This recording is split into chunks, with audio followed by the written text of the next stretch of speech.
So I'm just going to go ahead and kind of do a slideshow here. I know that may not be able to see well, um, depending on where you're joining. But this was the topic of my project that I did after completing Batya's course together, and I just wanted to note that uh, this is within the context of uh, alcohol and drug treatment or addiction treatment.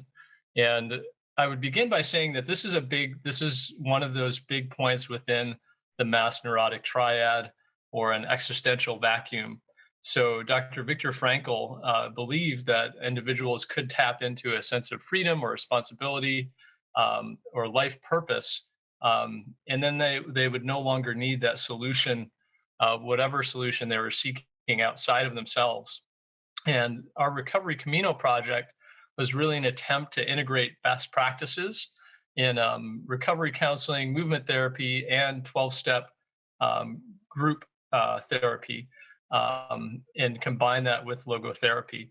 So there are definitely spiritual parallels or noetic parallels between the 12 steps or 12 spiritual principles and discovering our purpose.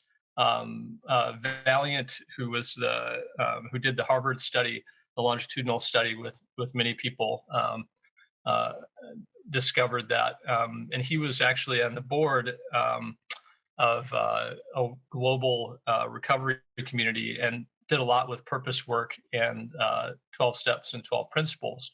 And logotherapy, of course, we know has been effective in reducing cravings or people wanting to act out in terms of drinking, particularly alcohol. And in addition, logotherapy has been successful in helping with group therapy of Al Anon members.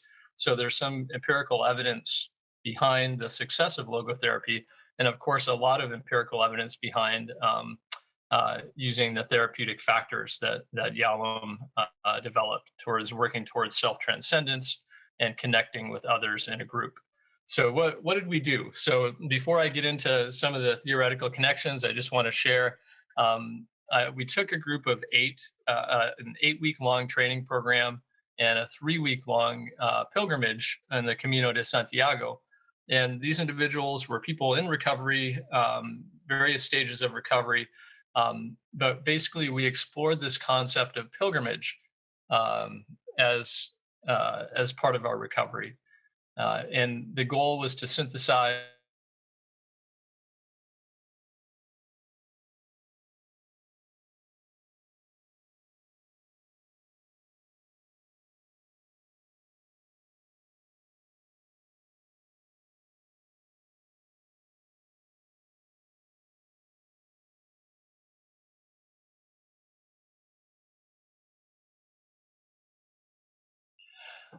So this idea of belonging and moving together, I think, was helpful in terms of a journey of healing, and it also gave us a chance to share new views, not just the visual views, obviously, but putting ourselves in a physical place where we were open and receptive to new ideas and to new ways of thinking about how we interact with our existential challenges, or especially how we can reframe the past, past addiction, past suffering, past trauma. These things, fears that are really prevalent in many people that have suffered in the past, especially those from difficult family backgrounds in which addiction was also involved. So there was an important opportunity that we had, but some uncertainty as to if we would be able to go this past summer. So we also had this virtual option through a nonprofit app called Camino for Good, and some of our participants ended up walking virtually and kind of joining us via via Zoom or Teams call while we were in Spain. But the majority did walk in person. So we had, out of a group of 20, 12 completed the workshop, 8 of them walked in person, and then 5 more joined virtually. So pretty good persistence for a group of this nature. And some of the theories that we drew from, of course, we drew Frankel, but also Elizabeth Lucas, Taria Chantal, the 12-step group logotherapy of group therapy rather of Yalom, and movement therapy, which I'm going to get a little bit more into because a lot of people have different definitions of what movement therapy is, and there's a lot of really good stuff going on in that field that I've had the opportunity to research during some of my doctoral work. And I know some movement therapists in other areas, in dance therapy, in walk run therapy, in mindful movement therapy, and in work with youth as well, with young people that have developmental disabilities, for example, or other physical challenges. And so, drawing from some of those, some of that research was also important to me. Here are the 12 spiritual principles. Each of them are based upon one of the 12 steps, originally framed in Alcoholics Anonymous. And yes, so they are acceptance, hope, faith, courage, honesty, patience, humility, willingness, brotherly love, integrity, self-discipline, and service. Growth mindset, as well as kind of the self-determination, autonomy, and motivation, and of course, cognitive behavioral therapy and affirmations. I would share that while this journey was not a typical therapy, it was very therapeutic. And there was some therapy that happened as we walked one-on-one or in the group at the beginning and end of each day. So very quickly taking a step back, what is movement therapy? Well, it's a broad range of Eastern and Western approaches. It really, for me, it hits at Frankel's definition of the noetic dimension in that it's connected to the psychosomatic, but it brings us to a higher plane of connectedness. And in our case, we did this through walking. We did this through walking from one place to another together.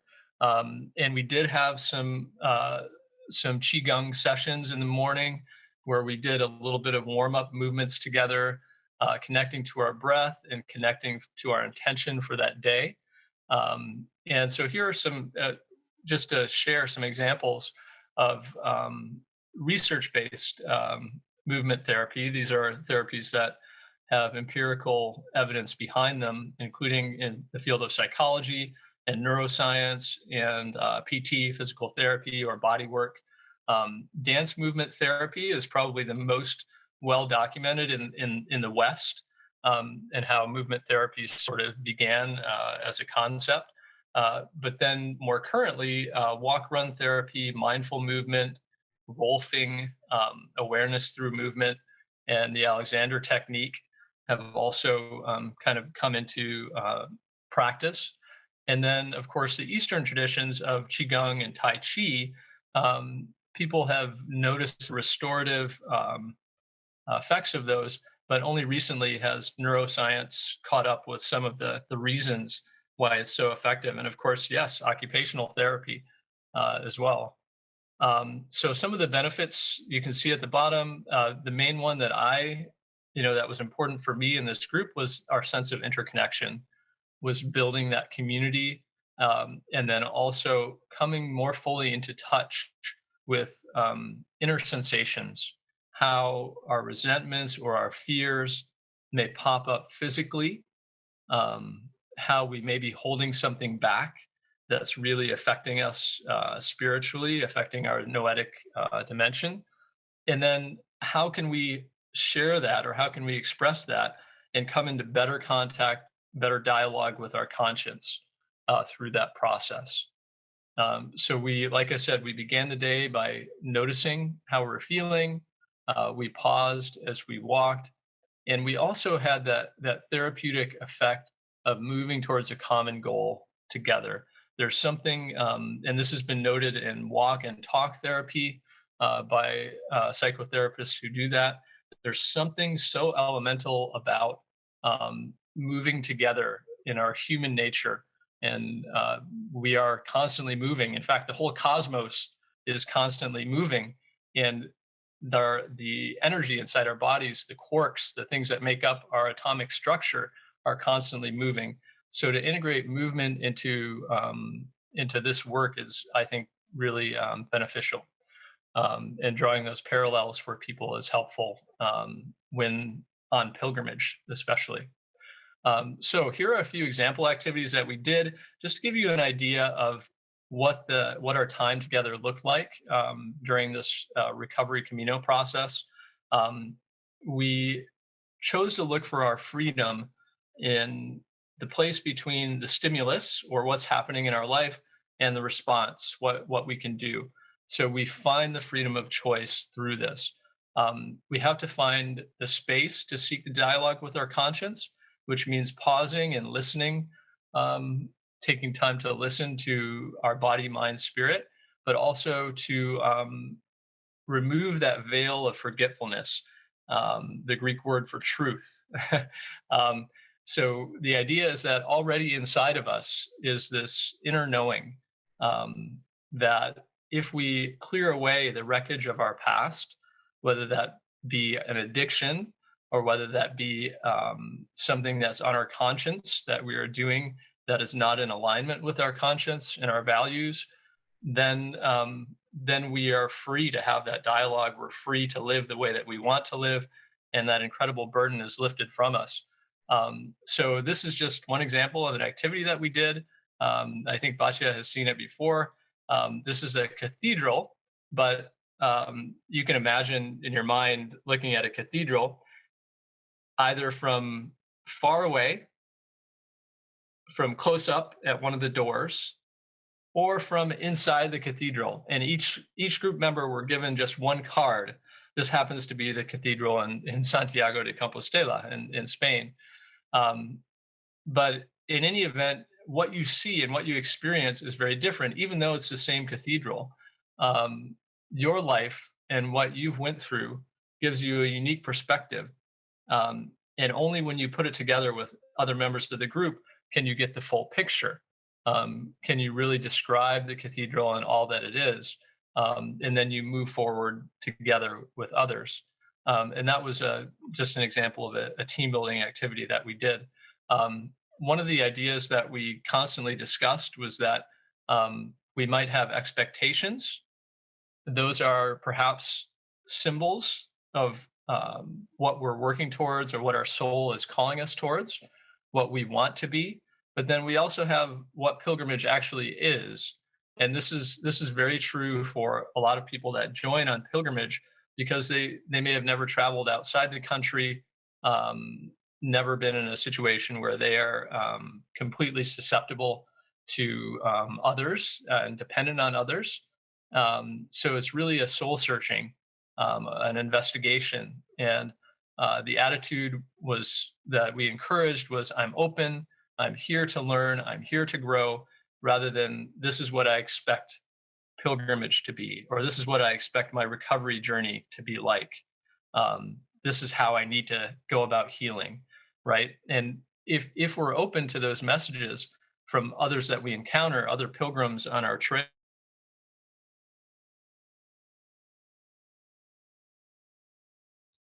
We lost you again, Mark.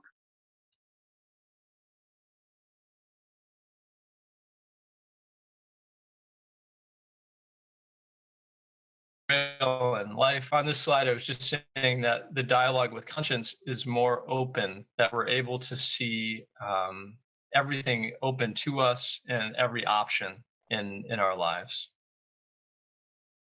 Here's another example of how we use this idea of Socratic dialogue to identify the meaning of the moment. And this is an analogy. They say that the chess master, what is the best move in chess? Well, the best move is dependent upon you and your life circumstances, what you've went through in life. But ultimately, we have a freedom of will and the freedom of meaning. So I think most of us are familiar with that idea. I want to add this equation. So this quote from Elizabeth Lucas, I thought was very, very helpful. And it is, hear the music of our hearts, and we remind ourselves of this daily. And the question for me, and I think many people that suffer from an existential vacuum, an existential crisis, um, is how do I get in touch with that music of my heart?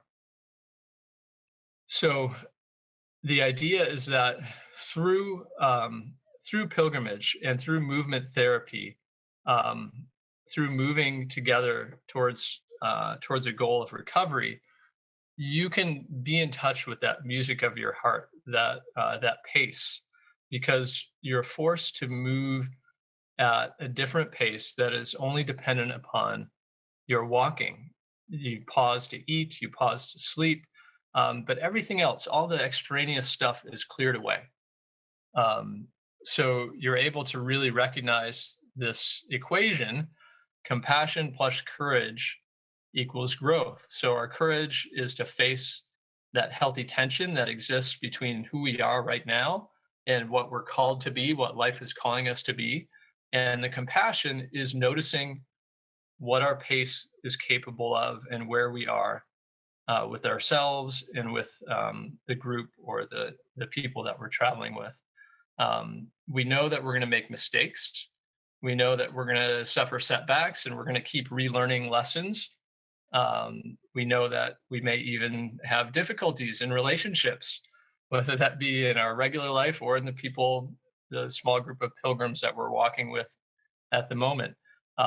But by constantly making those mistakes, we have the opportunity to learn and grow from them.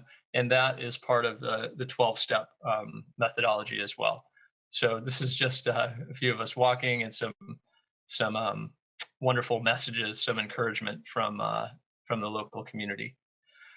Okay, so practical activities. What did we do on a daily basis? And after this, I'll get into how the 12 spiritual principles actually flesh out with logotherapy, because I know that's always a big question. Um, so we did a letter to our future self. So recognizing kind of where we, oh, sorry. Um, oh, oh, oh, sorry. Let's see if I can go back. Okay, so we did a letter to our future self, kind of recognizing where we wanted to be in the future and giving ourselves some compassion. So, some questions, if you're interested in writing a letter to your future self, might be, um, what do you hope to feel looking back on your journey? What did you learn, or what did you hope to learn? How can you give yourself strength, an encouraging word, or an affirmation that you might carry with you to help you on this journey? And of course, that's easy to do in pilgrimage because you can see an end in sight. But you can also write a letter to your future self at any point, for example, for the new year, just with a few, 2 or 3 questions like that, and giving yourself some affirmations. Um, we also wrote questions to address to our higher power or to God as we understand God. People in this group were from all different religious traditions and faith backgrounds. In fact, during the course of our curriculum that we did online, we had a Buddhist monk present. We had a Muslim individual who had been on pilgrimage. We had individuals from Christian religious background who had been on pilgrimage, and of course, people who had a more secular, or at least a more spiritual approach to their pilgrimage. But all of these pilgrims shared with us how they had learned about themselves and what things they thought were important in terms of being in recovery and finding healing through pilgrimage. And so after they listened to these people, then they wrote some of their questions down that they still wanted to ask their higher power, that they wanted to have answered during pilgrimage. Now, were they all answered? I don't know if that is necessarily true, but at least they had the opportunity to say, what are the questions that are important to me? And then possibly the most critical part, I thought, of what we did was gathering intentions and prayer requests from those who are still suffering.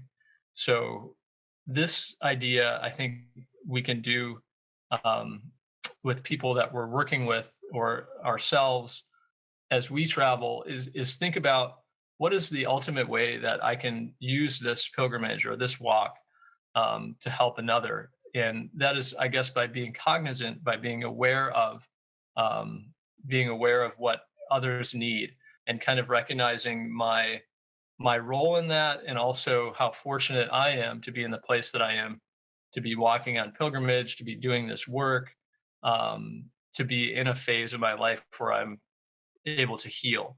And so, asking another, particularly around this time of year, we're getting ready for the new year. I think that's a great way to. It was helpful for our group, at least, to connect with others and to find a way to serve, which is part of the 12th step. And I'll get into the steps now here. Um, this is just an idea of that healthy tension, once again, moving from where I am to where I'd like to be. Here's a photo of a way marker. I know some may not be able to see this, but this is just the Camino shell. And standing next to that, we had way markers along the way to note how we were doing, what was our progress. And, whether that be in a morning sunrise, we would stop, we would pause, we would listen to our inner conscience. I would ask a few logotherapy questions, logotherapy oriented questions. And then we would do some mindful movement, maybe some silent breathing and walking on our own, and then connecting with a pair, a partner, to talk about what that was like. And some people chose not to, which is also okay. Maybe they felt called to share with someone they met along the trail. Um, Along the trail, we met, of course, messengers, people that would share with us what they learned along the journey, to explore this idea of movement together. And some of them, of course, were gave our group incredible gifts, and even walked with us and shared in some of our reflections, um, expressing their compassion. I'm going to skip down to some of the concepts that emerged from this work were, and these are shared by participants. Life doesn't happen to me, but happens for or with me. So they're an active part in their life. Truth is found also in difficulties, in realities that are unseen, and that I already possess all the conditions necessary for happiness, joy, contentment. So those are already in me. I don't have to do anything to get those. I just have to allow my attitude and my response to those life circumstances to be one that works towards that desire for my life. So in this case, it was happiness, but a few others expressed a desire for peace or serenity. Um, and the choice to go on living, to survive when people face things like depressive or suicidal thoughts. Um, for many of the people that walked on pilgrimage, they, like I said, they were well into recovery, but they felt the need for a spiritual change and felt the need to connect with a higher purpose in life. Some of them recently lost loved ones. So the idea of making a choice to make the monument of that, a monument of loving memory to that person, which I think is familiar with those of us that work in logotherapy, but may not be to many. Okay, so let's skip down. This is walking here. Beautiful, beautiful views. The last part of the presentation, I just want to share how the 12 steps or spiritual principles connect with logotherapy, and kind of draw that parallel a little more concretely. So first, in the first step or first spiritual principle, what I've done first is put these into three large categories. First is to trust God or your higher power. Second is to clean house, to let go of those things that are holding you back, or maybe not to let go, but to recognize them and integrate them, and be willing to let go of fears and resentments, to be courageous in doing so. And then the goal of helping others. So let's look at the steps individually. Step one, is really just recognition. And then steps 2 and 3 are the need of letting go of control, my own agenda, my own selfish or narrow conceptions of how things should go, to be more present to what life is calling me to be, to do. And steps 4 and 5 are pretty much the work of the 12 steps. That's where you do a personal inventory. You look at your past ever so briefly, just long enough to make meaning from them, to notice your resentments and fears, and then to share that with another human being, to get it out in a verbal way. And step 6 and 7, in that, it connects to logotherapy because it's really moving us to a place where we can make meaning from those past events in our lives. Step 6 and 7, we're asking to stop doing what the ego wants and start doing what our spirit demands, what our spirit is asking of us, what life is asking of us. I did give an example to the group. For example, in neuroscience, opiate addicts, their brain changes so dramatically that it has to be re-regulated to recognize a freedom of choice, because that choice is almost taken from them, through the way that the brain is wired. But the steps 8 and 9, I think here are crucial, because that's where the recognition of the problem happens, and you recognize that an addiction takes you out of your true self, from that self that is at your core, that you believe in, and it doesn't allow you to recognize the meaning of the moment. So you can't be in touch with your intuition and your conscience. And that's why you're working through those steps in order to really become a better compass, better aware, better in touch with your own feelings and your own conscience. Your values start to arise through steps 8 and 9. And then 10 and 11 are really maintenance steps, in which you're constantly reevaluating and keeping track of, each day, what you may have done wrong, or not what you did wrong perhaps, but what was not in alignment with your values, and transforming that to be something different, to be something that is in alignment with your values, and to ask, what is life bringing to us? And finally, step 12 is service. So whenever we face a problem, we ask, very much in line with logotherapy, what are the alternatives available? What is the most meaningful alternative to me? And then what is my responsibility? How can I respond to that situation, that thing, that problem in life, whether that be that someone is hungry in my community, or whether that be that my significant other is suffering, and right next to me, there's something that I can do right here, right now. And that's also part of step work. It's getting you into a place where you can be receptive to others' needs, in addition to your own. So moving outside of self towards a higher purpose. Saying yes to life is one of our goals as well. There's a saying in recovery that you're living as if. So you're going through the motions sometimes. You may feel that way, but you're living as if you would like to be that person, that vision of yourself, because you have another chance. Each day is another chance, and you're listening for the ought that is calling out to you. What ought I do today? That is your intention. Believe it or not, you have that intention every day when you wake up. You perhaps do a prayer or a meditation to become better in touch with that intention. And then the ought connects you to your future vision of yourself. And that is very much a part of 12-step practice as well. So it was very familiar to everyone who took part. And it was just a matter of really making that connection for them through a logotherapy lens.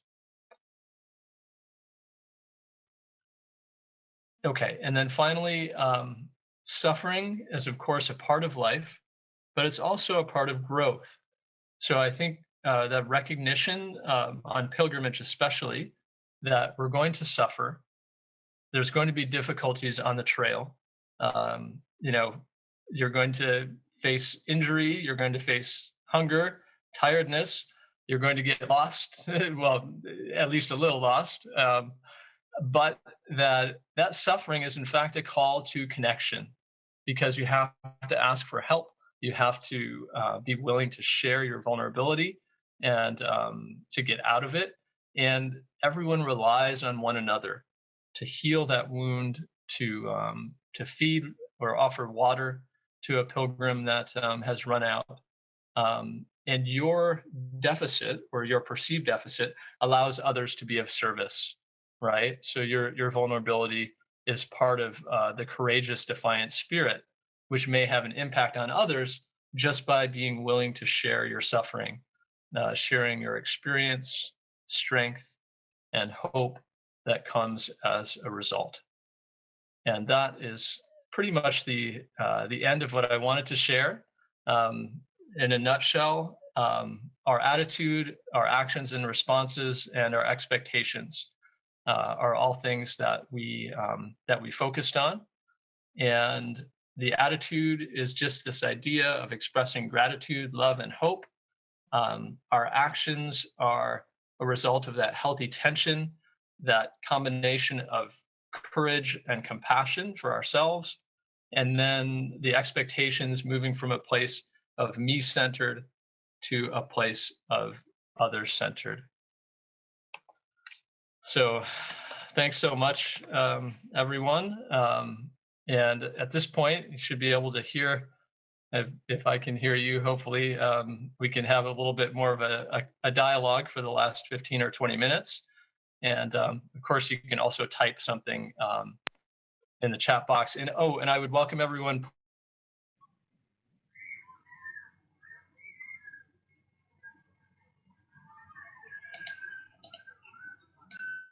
You're lost, Mark. We can't hear you. Really interesting articles along the lines of what we did.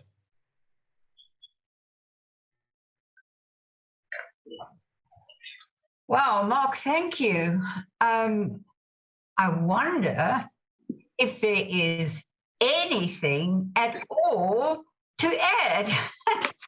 But what is most, and everybody can make their comments, but what was most meaningful to me is the whole concept of movement, that, you know, it's a movement from a place towards another place. Like Frankl said, we have a freedom from and a freedom to, and that you actually play it out physically is tremendously impactful, because, you know, here we come to a more kind of holistic perception of optimal being, that, you know, all of our bodies and our emotions need the kind of spiritual direction to move together, that any kind of disparity or conflict or leaving something of yourself behind and pushing in one direction instead of taking all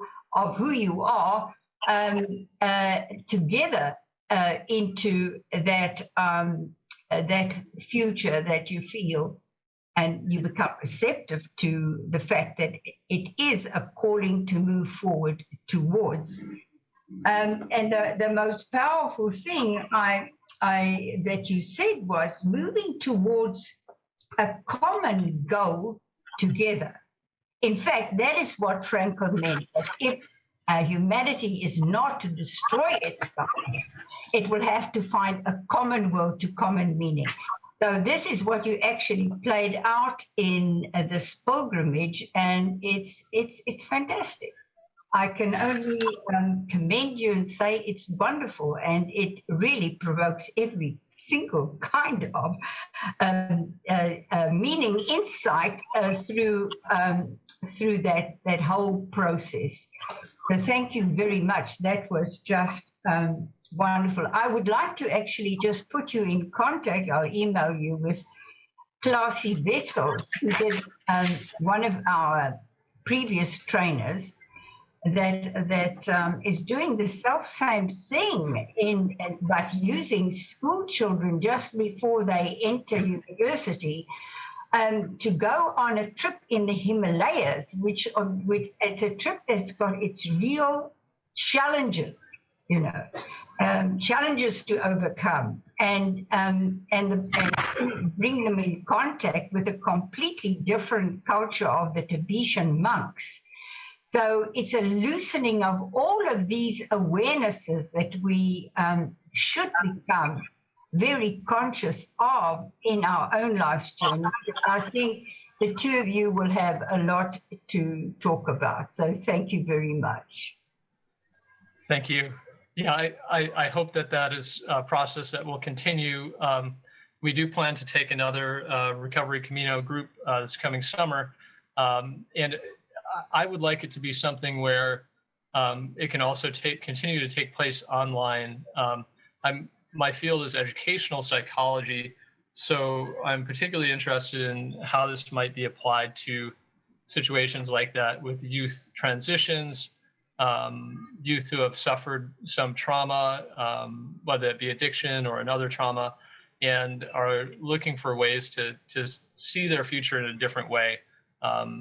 And I know that 12-step groups are, of course, beneficial, but there's something therapeutic beyond that I think experientially, if people can get outside of their everyday routines, then that's really helpful. And if they do it as a group, even more helpful.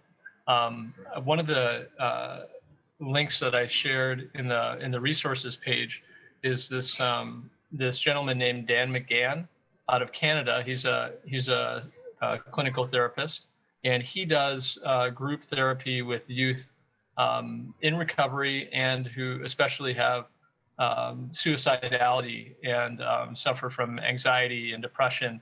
And his cause emerged from a friend of his who lost their daughter to suicide.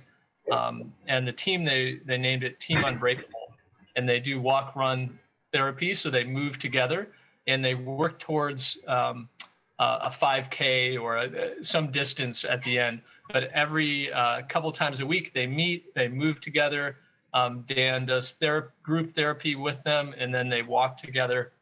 And that was part of the idea after I developed it with Batya in Batya's course, was that this is possible. And not only that, but it really is, it multiplies the therapeutic effect if people are discussing the concepts while they walk and move together. You know what, I just need to mention something that Batya and I have been speaking about, and that we had planned was a logotherapy trip to Israel.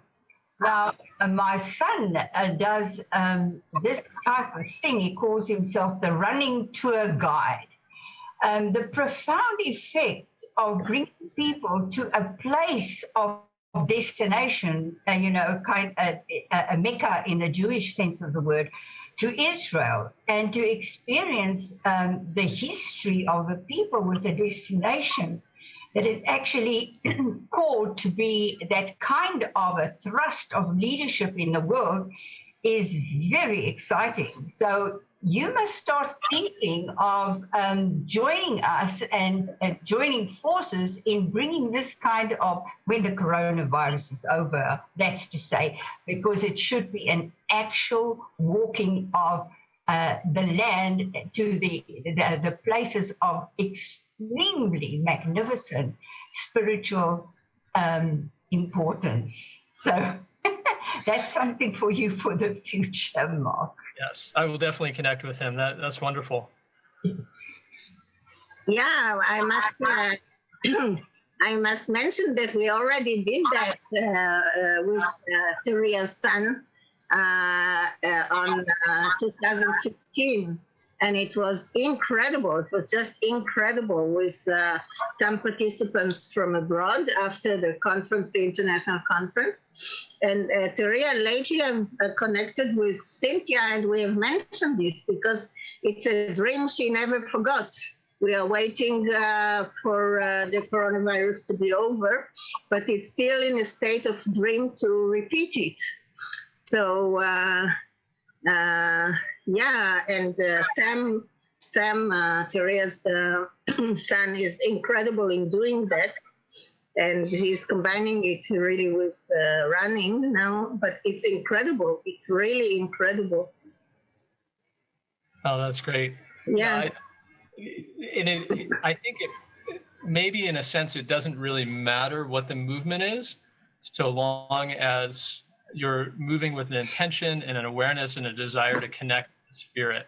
And I think dance therapy obviously has been, like I said, the first and the foremost. And the reason for that, I think, is that the ability to express the body. But at the same time, I really think that moving, walking, or running, it's still that momentum and that sense of I connect with my breath, I can be present in the place and in my spirit, and really be aware of the space that I'm moving through. Maybe less aware of the body, but more aware of the physicality of the space that you're moving through.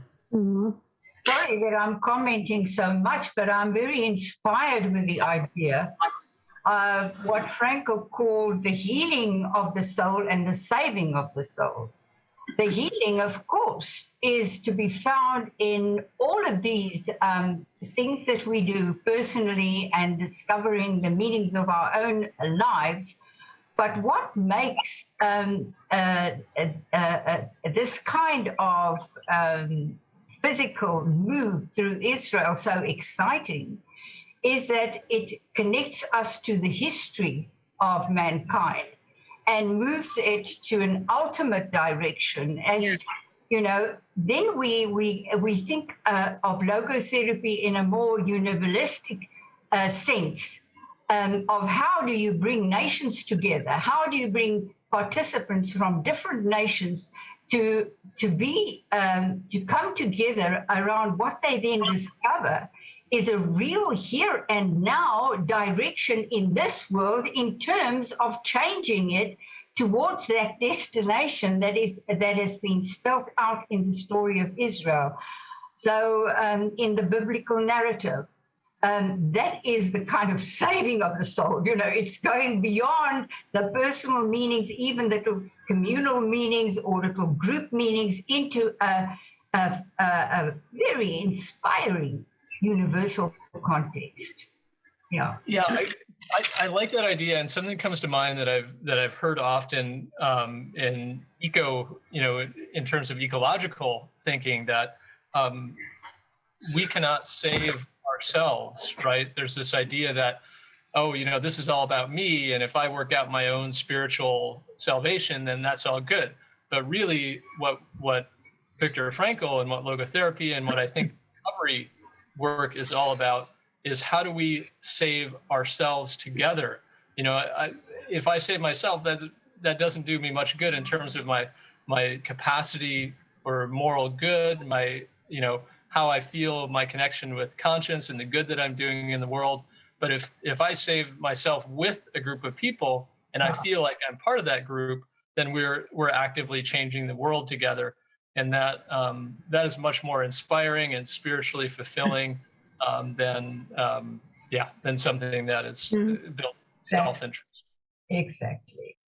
Yeah, Mark, when you mentioned from moving from me-centered to other-centered, so in connection to what you have been saying just now, it boils down to moving towards logo-centered, actually, that we all come around when logos is in the midst of us, because then we can really do good to the world, because one of the meanings of the word logos is also the highest good. So it's an ethical principle. Yeah. Frankl chose this term for meaning, but in Greek philosophy, one of the meanings was the highest good, the principle of the highest good, and also the principle of the highest order. So if we talk about logos-centered, then it connects to what you have been saying and Teria has been saying. So to help the world to unite and to be a better place, also morally, of course. That's, yeah. Thanks so much, Nita. That's really a really good point. I don't have a lot of so this is not an IRB study. This is not a clinical study. But from the feedback that I received, informal survey and verbal communication, was that people they really gave them that sense of logos, of what, being on this pilgrimage. Look at all these people, inspiring people, working towards their own higher good and the betterment of their community, and healing. And that in and of itself, even if their healing is different than yours, inspires you to keep moving forward and to ask, what is my role in helping these other pilgrims? You really get that sense. That's exactly what Frankl said when he said, the healing of the soul. This is for everyone, everywhere. And we all have our personal contexts. And we all have our experience of ultimate meaning. And that's, we can't work on a big level if we don't start on the level where we are with ourselves and our own communities and outreaches. So the two go together, absolutely. I'm just thinking also how, every person in their life as an individual needs to see their challenges as a hurdle that they need to get over in order to get to somewhere good, and actually coming to the life, for good reason. And we can look at the whole 12 steps that way, and the whole recovery program that way, that even for the people who have never needed to recover, the people who have developed the recovery in the 12 steps because they needed it, they're contributing something to all of us. Because there's something of such great value in that for all of us. I remember years ago I was talking to Rabbi Tversky, who, when he was still alive, who he just said, you want to grow, go join a 12 steps program. It's a way for everybody to learn about themselves and to grow. Yeah. So. That's Rabbi Tversky, you said. Yeah, Rabbi. Which one? The one that passed away recently. Interesting. Abraham. Oh, that's really interesting. One doesn't realize how far-reaching the work that people, because I do find people are really inspired, and their impact is exponential when they do recover, because they've got all that past that now they're moving forward with that experience that life has given them, and how many people they help to recover, they sponsor others, so that effect is so exponential. It's beautiful to see. I haven't experienced anything like it.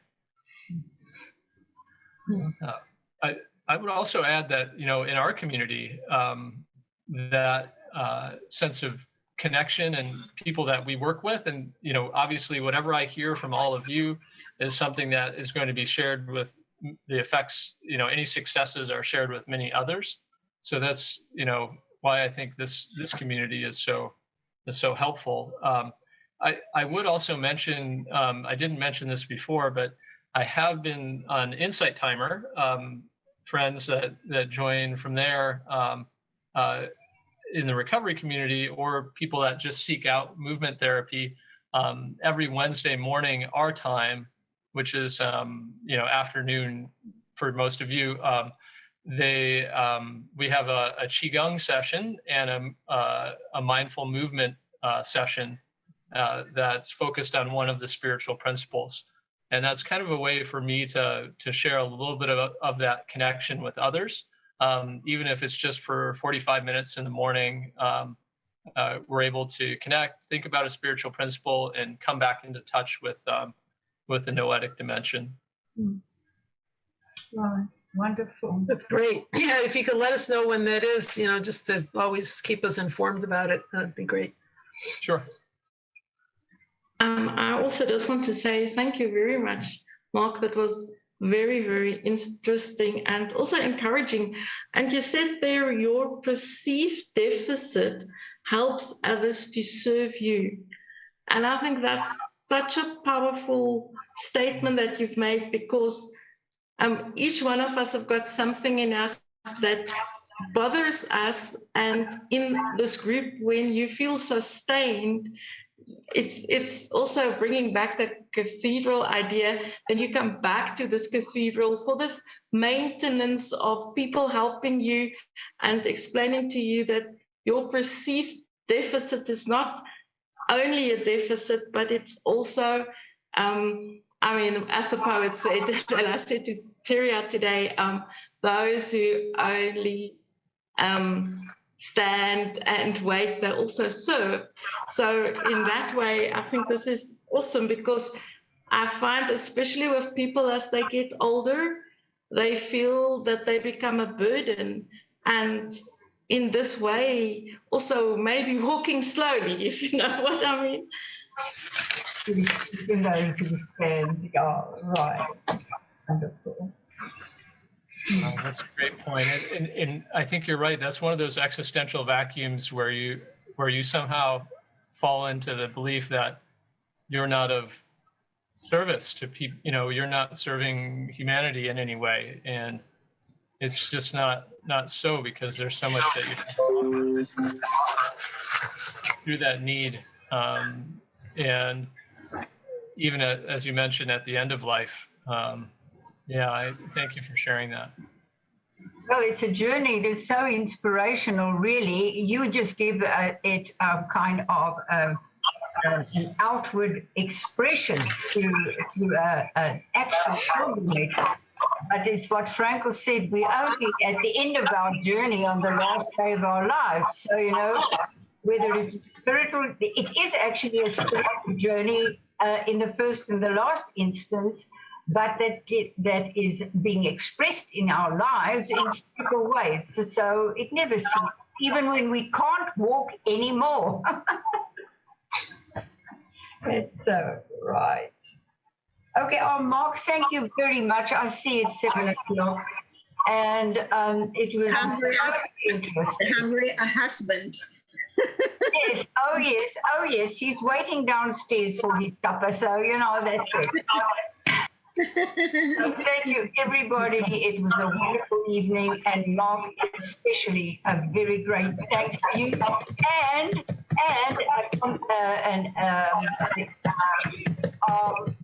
honor to Batya for training. I can see that the effects between the two of you have been all that any logotherapeutic training can possibly hope for. So thanks again. Thank you very, very much, Mark. I remember since I first heard this idea of yours at Batya's class, I thought it was a brilliant project to connect between the 12 steps and logotherapy. So it's really, really, really beautiful. And to connect it to the noetic dimension, because normally dance therapy has been the psychosomatic, and that's it. The influence of the body on the mind and the mind on the body. But to bring the noetic dimension is altogether a different thing. So thank you very, very much. It's brilliant. Thank you, everyone. Yeah, through your help, I appreciate it. Thank you very much. Much appreciated. Thank you, Mark. Wonderful.